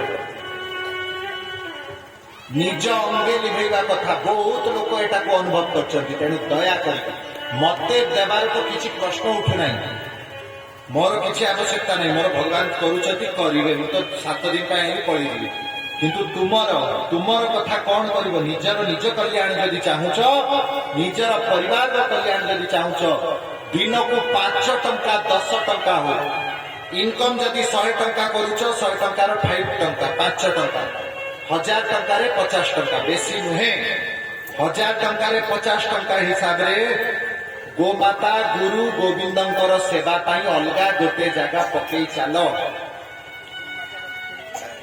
केते लोक गुल्लक रे पकाउछंती अमुआ रे माने कौन को एठी हुंडी गुप्पी कुंपी असे जा खाऊ जो थिरे रखुछंती जमा से थिरे रख हैला नचेत अकाउंट रे गोमातांकर अकाउंट जदि अछि सेठी पकाओ गुरु गोविंद एमानकु दान करबा द्वारा सेवा करबा द्वारा निजर धन रे वृद्धि हो चैलेंज करी कहूची करी देख गोटे वर्ष करी देख तुमर जदि आर्थिक परिस्थिति ऊपर को न जीव ताले आर वर्ष को आसी मते जेते पारिबो सेते गाड़ी देबो किछि दुख नहीं हां आर वर्ष को मते मो खोली कहबो गुरुदेव मु गोटे वर्ष पर्यंत जहा पाइली 5% कम करिबो मु केते लोक देखिछि महाराज बहुत दरिद्र ऑटो चलाउथिले हैला दिन को 100 टंका हो नथिला मु कहि 100 टंका 5 टंका हिसाब रे मते कथा दियो दब तो बोले तुमर बढ़िबो तापरे से दिन को दिन 200 टंका हैला देले 500 टंका हैला देले दिन को 4000 5000 जेते हैला 200 500 टंका पर डे बाहरिला आउ देले नहीं कौन कले से सब पैसा जो रखुଥିଲେ रखिया बंद कर देले ताको स्त्री हमर शिष्या बहुत भल पाती से भी भल पाती हमको किंतु बेईमान तो आसीले स्त्री बड़ श्रद्धालु से आसी कहले गुरुदेव कौन करिबा देखंतु ये एबे दिन को 4-5 हजार भले इनकम होउची ये किंतु 500 टका काढना कि 250 टका दिन को काढना जेते दिन 50 टका पर्यंत काढुଥିଲେ पर डे किंतु 100 200 300 टका हैला जेते बेले आउ काढू नाहंती गुरुदेव कौन करिबा मु कहले मु कौन करिबा भगवान करिबा लोक करिबा आउ तापर मु तो ताकर खबर भी पचार नहीं कि ये चर्चा भी केबे कर नहीं किंतु मु जानिली जो हिसाब से बढ़ुथिला आउ बढ़ुना तेणु सुन भगवान को देई चाल बेईमानी करिबो होला आ जे न दउचंती से तो पूरा ही बेईमान हो कौन से तो पूरा ही धोखा ना केबे प्रभु को न देई खाओ नहीं केबे गोमाता को न देई न खाओ गाय को गोटे मुठा काढ़ गाय को देबा पई एठी भी गोटे गोशाला करबा पई किछि भाई माने काली भी पहर दिन भी सब कथा होथिले जागा मध्य निर्णय हेछि किंतु मु गोटे कथा कहली बोले आज्ञा बोले कौन बोले एठी आमे ओडिसा वासी बोले हां बोले ओडिसा रे गोशाला चलेबा कोन सहज कथा बोले काई बोले एठी 500 टंका देई कि माछ आनी कि खाइबे किंतु 5 टंका गोमाता को देबा पई कार मन नथिबो 15 वर्ष गाई रो क्षीर खाइबे किंतु गाई जेतले बुढ़ी जीव ताको 500 टंका पई बिक्री कर दोचंती ये कोन नर्क जीवे लोक कोन नर्क जीवे बुझियो नै याका पई गोटे स्वतंत्र नर्क भगवान बनैले अरे 10 वर्ष तार गाई रो क्षीर खाइलो ताको एई वर्ष करबो शेष 500 1000 2000 टका पे बिक्री 2000 टका को नहीं मिल नहीं मु तो कहूची मु देई देबी 2000 टका तुम्हें गाय को कसे को बिक्री करना छाड़ी दिया तो बुलू जंगल में नहीं जाई ताकि छाड़ी दिया जा आउ गोमातांकर बहुत भल भल जिनस आनी कम से कम आपण गो फिनाइल समस्ते व्यवहार करंतु आउ जहा जहा भल भल जिनस अछि समस्ते गोमातांकर द्रव्य इस्तेमाल करले गोशालार भी उन्नति हम तुम शरीर भी उन्नति हम गोटे जिनस भी मोबाइल भितर रखे एबे भी रखी एटा गो चिप एटा रखिले जो भाइब्रेशन मोबाइल में जहाँ सब तरंग बाहर रेडिएशन सेगुड़ा कमी जाए कारण या भितर पंचगव्य को मिसेकी ता भितर रखा जाए तेणु एमती आपण समस्ते भी संग्रह कर रखु मोबाइल भाई रेडिएशन कमिब मोबाइल रेडिएशन कमिले आप शरीर फुर्ती लगे जो जे जेते मोबाइल चलाए तार शरीर से कम एनर्जी फील हुए जहा हो आउ एबे आसंतु भागवतर शेष 2टा श्लोक आमे उच्चारण करिबा तापरे भागवतर एठी व्यास पूजन जणे जणे आसिकी करिवे एकाथर को 10-10 जन आसबेनि 5-5 जन आसबे जणे जणे आसबे एठी व्यास जींकर ए जो बसिचंती ए लोकर पूजा करी गुरुदेवंकर कर आमर न कर किंतु शिखेबा को पडुची बोली हमको कहबा को पडुची जो अंचल रे लोक जानि नाहंती से अंचल रे बतैबाटा कर्तव्य कारण ये परंपराटा लोप न हो तेणु गुरुदेवंकर व्यासंकर पूजा करिब जणे जणे आसिकी करदेकी जीव एवं आमर से समय श्री पद्मपाद महाराज अमृत वर्षिणी आशीर्वाद वाणी आम समस्ते श्रवण करवा बोलो भक्तवत्सल भगवान की समस्ते हाथ जोड़ी आखि बंद करके जहाँ कहबी ता उच्चारण करेंगे से करेंगे कौन से छाटिबे आम मुह को चढ़ी आसते ना गोटे गोटे उठिक आसब बसब बास समस्ते नुहे समस्त हाउलिंग हम व्यास पूजा बंद कारण डिसिप्लिन आगे पूजा पाठ सब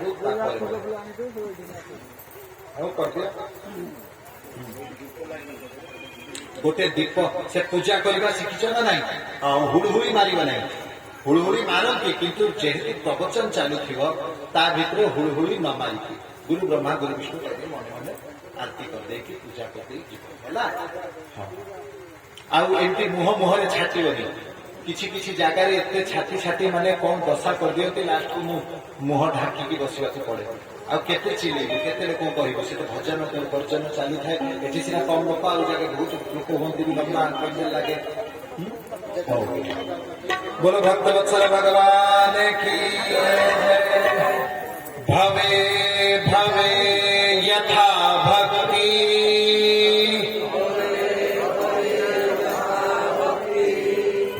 ना देख लो केते दगा दिया लोक मुझे ना प्रवचन सारी ना ये कहीं उच्चारण कले ना पछरे आउ थे कौच जहाँ मुझे कौच उच्चारण करेंगे ओ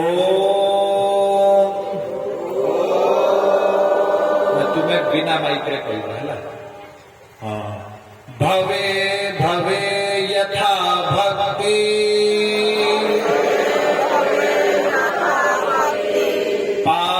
पादयोस्तव जायते तथा कुरुष्व देवेश नाथस्त्वं नो यतः प्रभो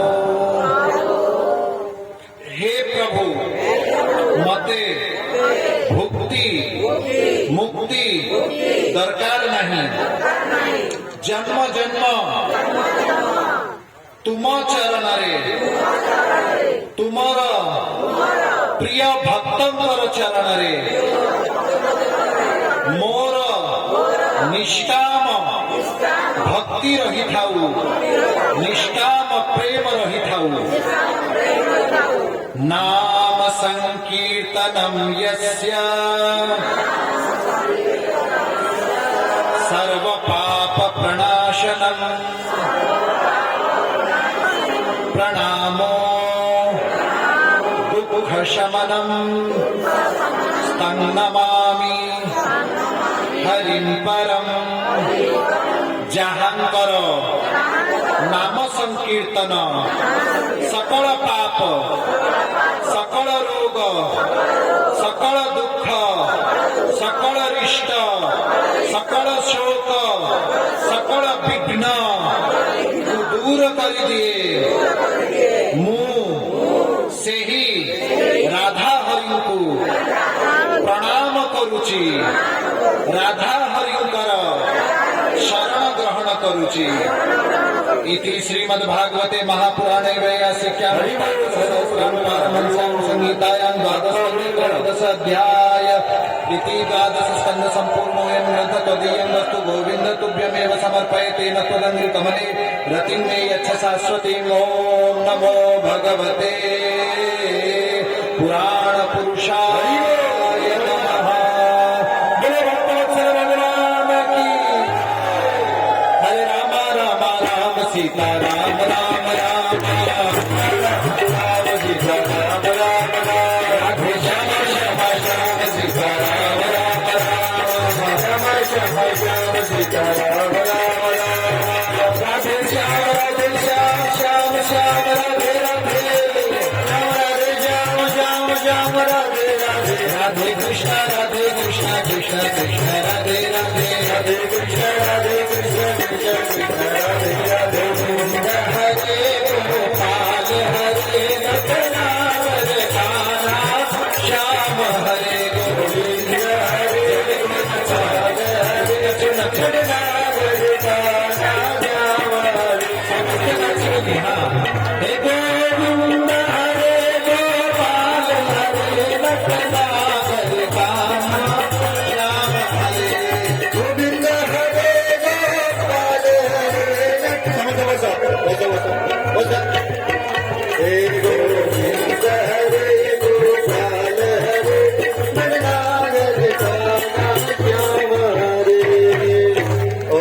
हे गुरु तू मंगलमय व्यासाय विष्णुरूपाय व्यासरूपाय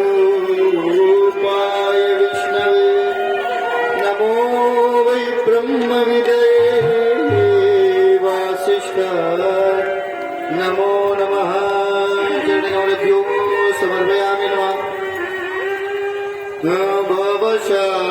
भवसागरतारण कारण है रविनंदन वंदन खंडन भवसागर तारण कारण है रविनंदन वंदन खंडन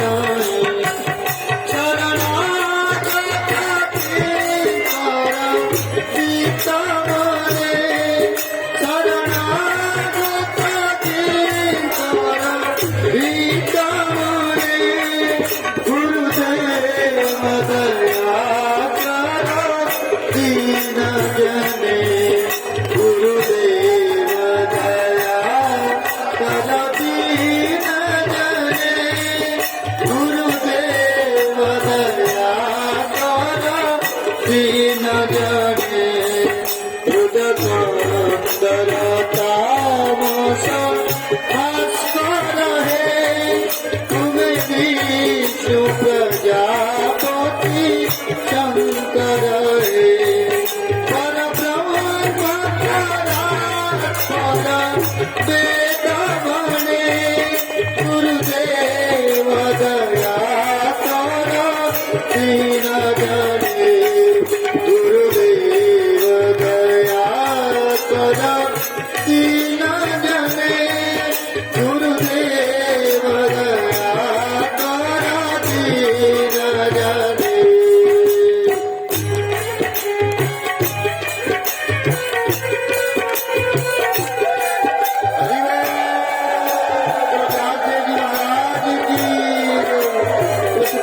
महाराज की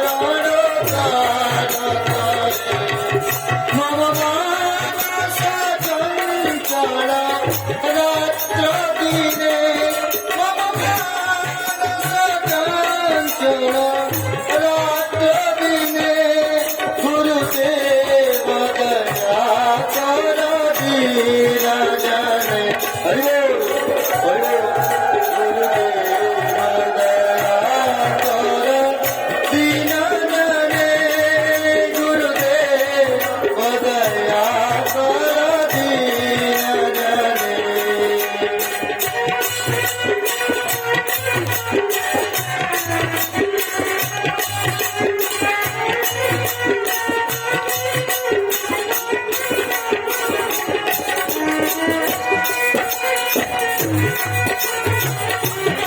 प्रणाम दिया तो प्रणाम बड़ी बड़ी प्रणाम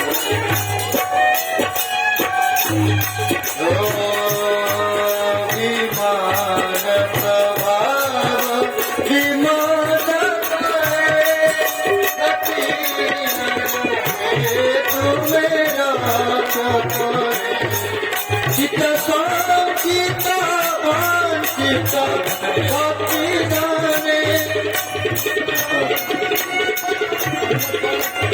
भक्ति गाने गुरुदेव दया कर दीन जने गुरुदेव दया कर दीन जने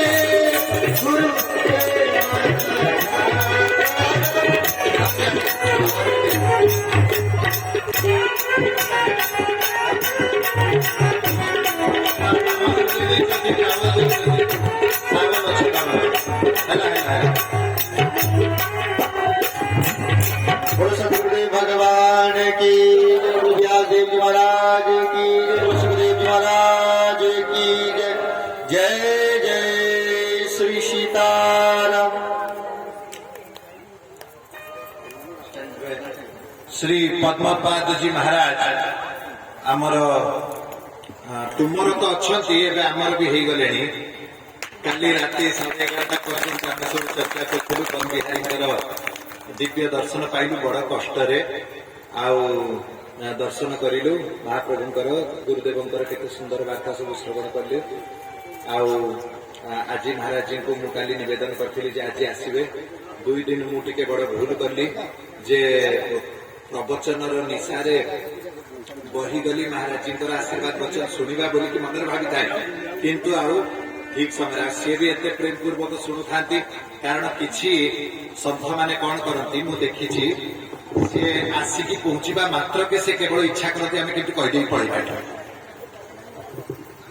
ग्रहण करिवार इच्छा समस्त देखा जाए किंतु बहुत विरल गुण जे प्रेम करवा अन्य संत को भल पाइबा अन्य संत को भी श्रद्धा करवा बहुत माने निजर बोली भाविबा ये जिनसटा संत समाज रे संपूर्ण प्राय लोक पाइला तन्मध्य आमर पद्मपाद महाराज सहित आमर बहुत आंतरिकता जड़ित हो गला खूब कम समय रे हुए तो पूर्व जन्मर किछि माने आमर भाव थिला बोले जन्म रे मिसिलु तेणु से आज तांको आमे निवेदन करिबा तांका आशीर्वाद आमे समस्त ग्रहण करिबा बोले भक्त वत्सल भगवान की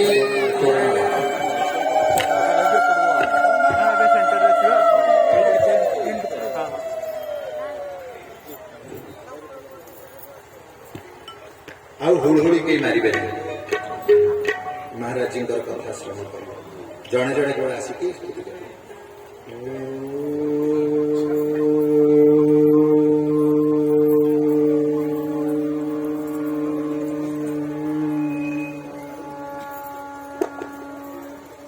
श्रीं गुरुदेवाय विद्महे प्रेमदाताय धीमहि तन्नो गुरु प्रचोदयात्। ओम क्लीं गुरुदेवाय प्रेमदाताय नमः। गुरु ब्रह्मा गुरु विष्णु गुरुदेव महेश्वर गुरु साक्षात् परम ब्रह्म तस्मै श्री गुरवे नमः। अज्ञानतिमिरान्धस्य ज्ञानाञ्जनशलाकया चक्षुर्मिलितं येन तस्मै श्रीगुरवे नमः। सच्चिदानन्दरूपाय विश्वोत्पत्त्यादिहेतवे तापत्रयविनाशाय श्रीकृष्णाय वयं नमः। तप्तकाञ्चन गौराङ्गी श्रीराधे वृन्दावनेश्वरी वृषभानुसुतां देवी प्रणमामि हरिप्रिये। कर्पूरगौरं करुणावतारं संसारसारं भुजगेन्द्रहारं सदा वसन्तं हृदयारविन्दे भवं भवानी सहितं नमामि। नीलाम्बुजं श्यामलकोमलाङ्गं सीतासमारोपितवामभागं पाणिर्महासायकचारुचापं नमामि रामं रघुवंशनाथं। कालाभ्रभ्रं कटाक्षैररिकुलभयदां मौलिमर्धेन्दुरेखा शङ्खचक्रकुटाणं त्रिशिखमपि करे हृद्वहन्ति त्रिनेत्रां। सिंहोस्कन्धाधिरूढा त्रिभुवनमखिलं तेजसां पूरयन्ति। ध्यायेत् दुर्गाजयाख्यां त्रिदश परिवृता सेवितां सिद्धकामे। सौवर्णासन संस्थिता त्रिनयनं पीतं सुकोल्लासिनीं हेमभङ्गरुचिं शशाङ्कमुकुटां स्रक्चम्पकस्रग्जुतम् हस्ते मुद्गरपाशवज्ररसनं संबिभ्रति भूषणे। व्याप्ताङ्गीं बगलामुखि त्रिजगतां संस्तम्भिनीं चिन्तये।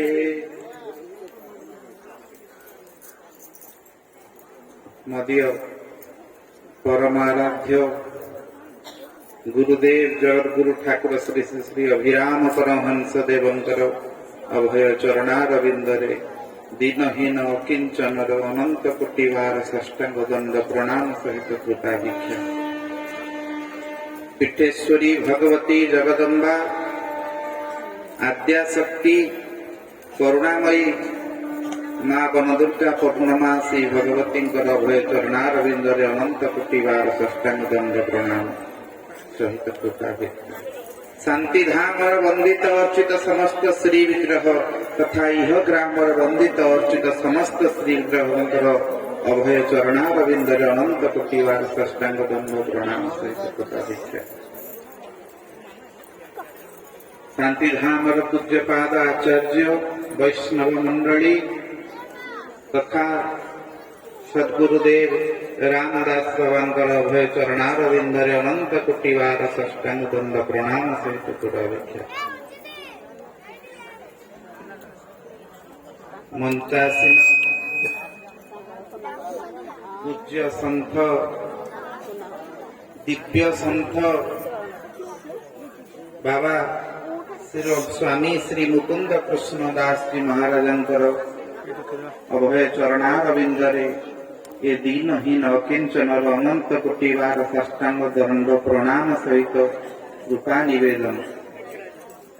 नारायण भक्तों को मोर अनंत कोटि नमस्कार।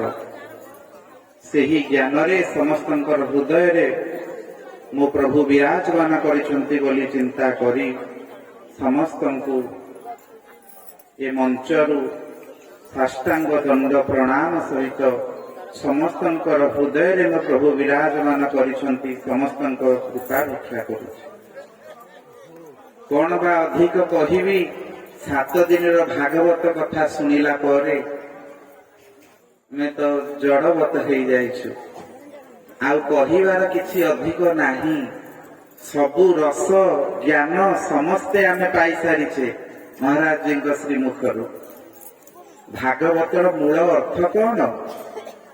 मो गुरुदेव ठाकुर अभिराम परमहंस गोटे भजन रे लिखिले, भागवत भजन कर ଭାବ ସମୁଦ୍ରରେ ସ୍ନାନ କର, ଭାଗବତ ଭଜନ କର।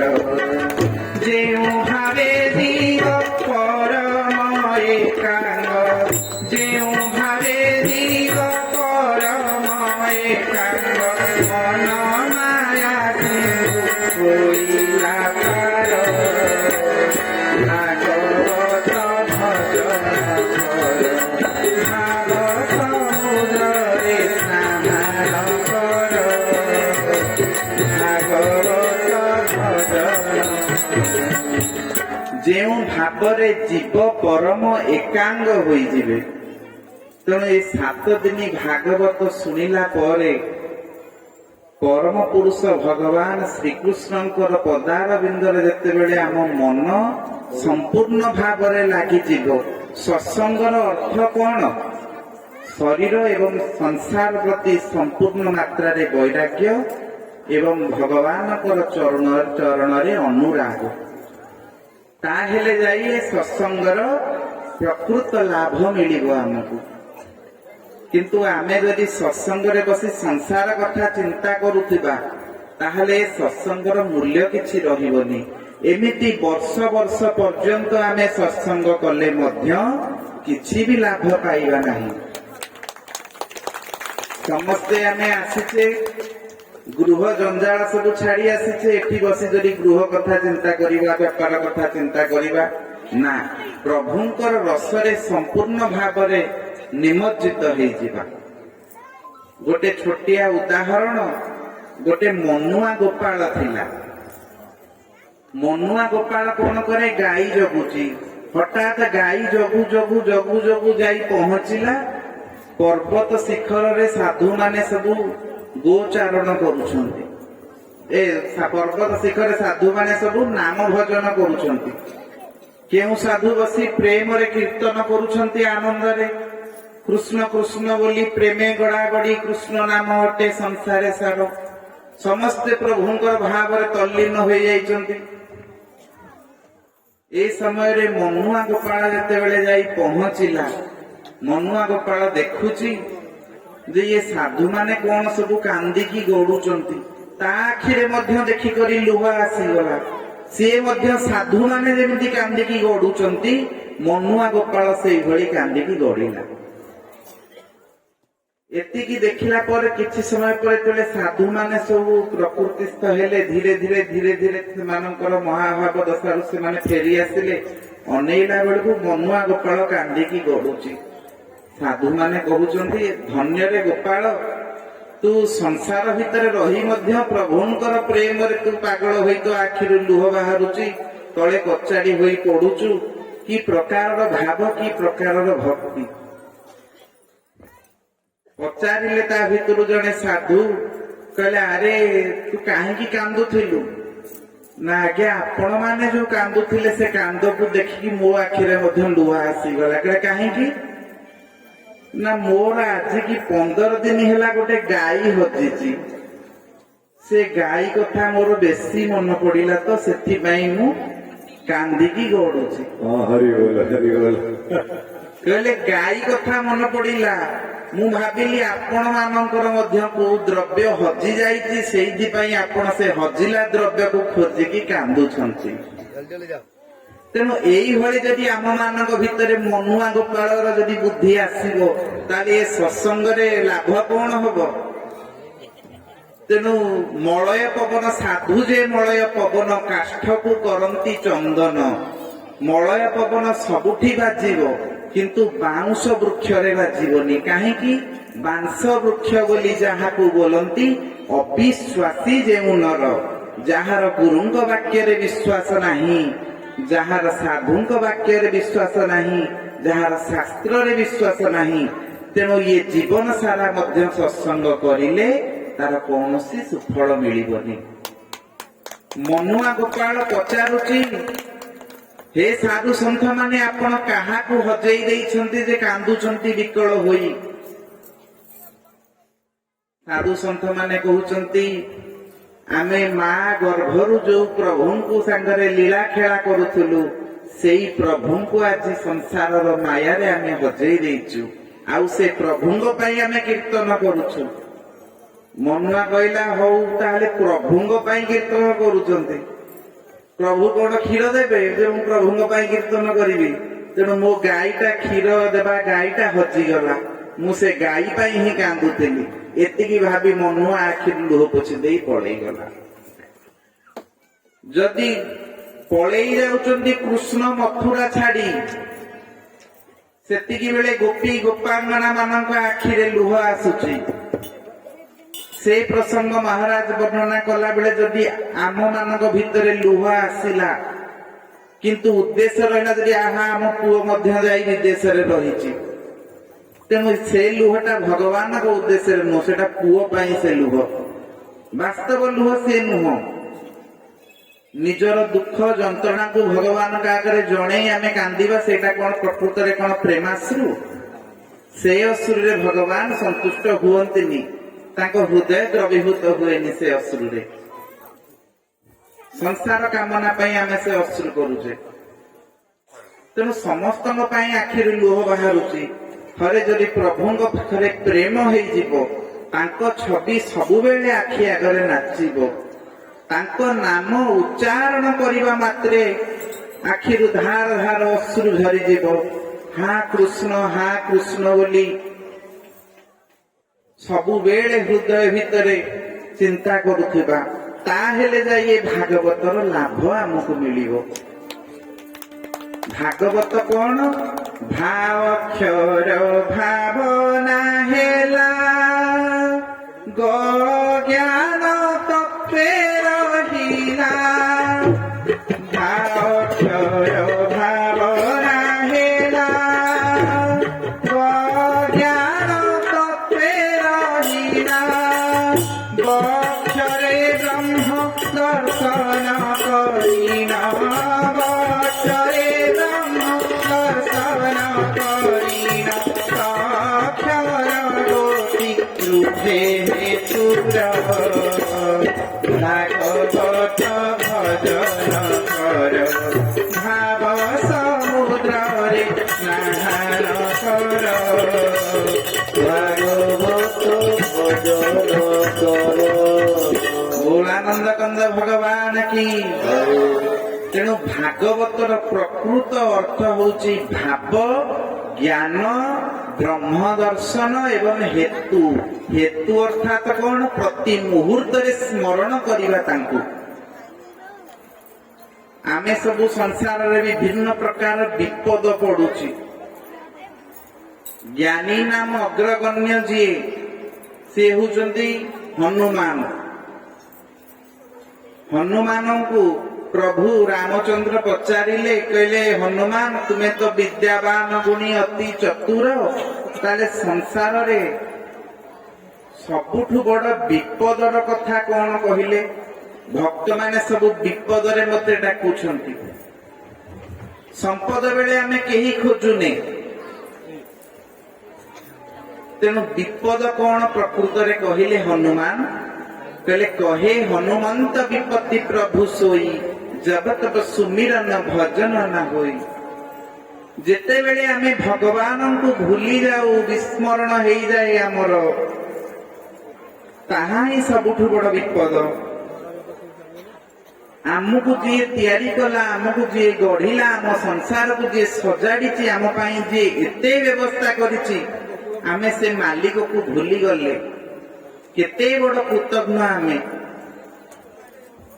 ଯାହାର ଉପକାର କରୁଛେ ଆମେ ଅନେଇକି ରହୁଛେ ସେ ଟିକେ ପ୍ରଶଂସା କରୁ, କିଛି ଦଉ ବା ନ ଦଉ ତା ପ୍ରତିବଦଳରେ, କିନ୍ତୁ ଆମେ ଭଗବାନଙ୍କ ପାଖରେ ସେତିକି କୃତଜ୍ଞତା ଆମର ନାହିଁ। ଆମେ ଭୁଲି ଯାଉଛେ। ତାହେଲେ ଆମେ କି ଭକ୍ତି କରୁଛେ? ନାରଦ ଭକ୍ତି ସୂତ୍ରରେ ମହାରାଜ ଜୀ ଆଲୋଚନା କରୁଥିଲେ, ତଦାର୍ପିତା ଖିଲା ଚାରିତା ତଦ୍ ବିସ୍ମରଣ ପରମ ବ୍ୟାକୁଳତି ଭକ୍ତି।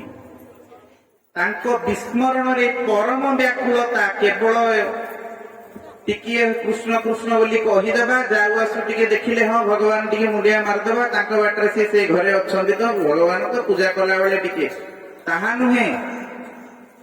ମୋ ଗୁରୁଦେବ ଠାକୁର ବିରାମ ପରମହଂସ ଲେଖିଲେ, ବସନ୍ତ ସମୟରେ ରାବୁଛୁ ଅନ୍ୟ ସମୟ ନାହିଁ,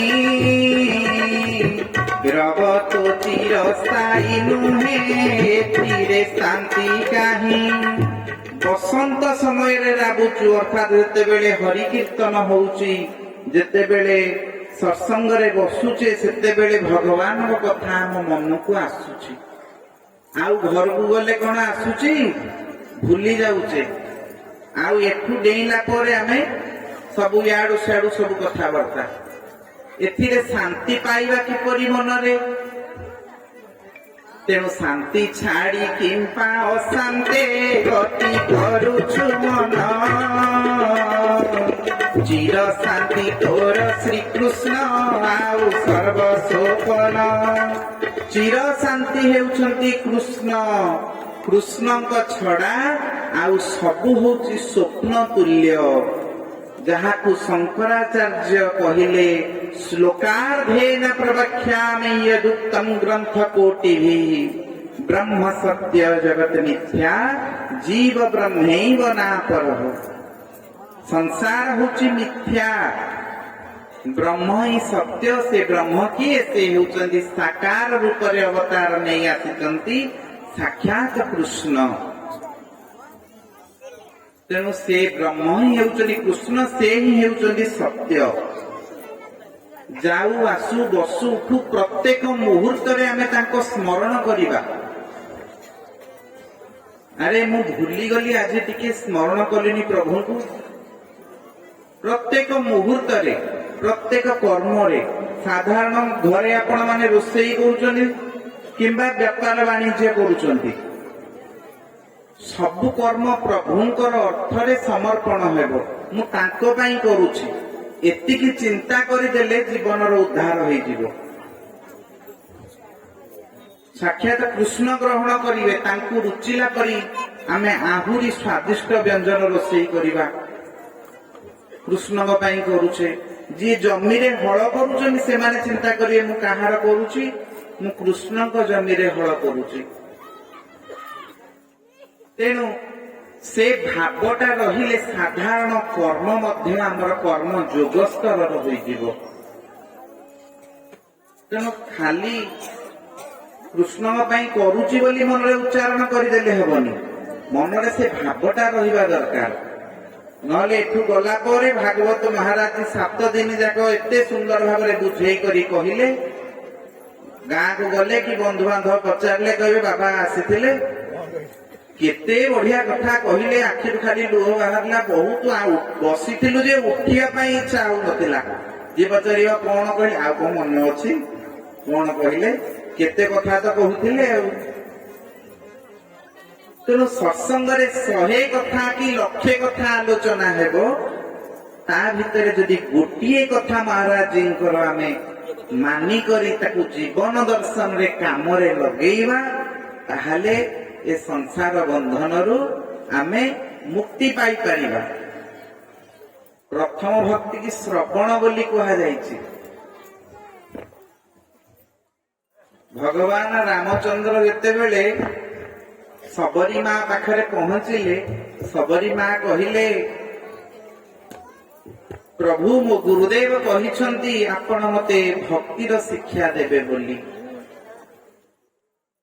ଭଗବାନ କହିଲେ, ସବରୀ ଭକ୍ତି କଣ ତୁ ଜାଣିବୁ?